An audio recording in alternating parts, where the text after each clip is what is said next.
Greetings everyone and welcome. In this course, we're going to learn on how to build user interfaces using Vue and Vuetify. We'll be using Vue and Vuetify together with Axios to create this dashboard here. So let's just go ahead and see the kind of dashboard that we'll be creating throughout the course.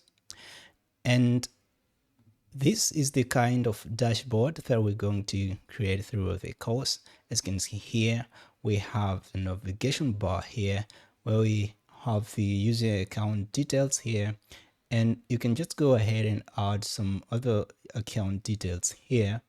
And then here we have a theme toggler whereby we can toggle between the dark mode theme, which is this one currently loaded now, and then the light mode theme, which is this one here. And then after that, we're going to have the main page here.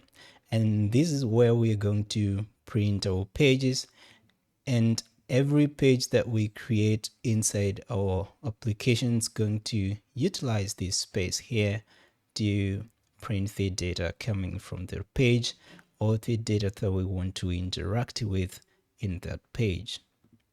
And then after that, we're going to have a list here. And this list, what it does, it's fetching now data from our backend API. In this course, we're not going to focus on how to create the APIs, but how to use the APIs that it's already existed.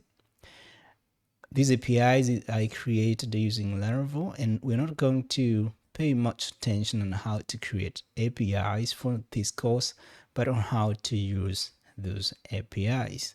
And here we're going to learn on how we can add new data to the database, including an image, and how to validate that data before we send it to our backend server. And then we're going to have some other pages, the authentication pages, including the login page, the registration page, and the forgot password page. But those pages will look exactly the same as the login page, only that they're going to have different data types. All right, so this is the kind of application that we're going to be creating throughout this course. Thank you very much for joining me on this course. I'll see you in the next video where we are going to start by creating a new Vue and Vuetify application.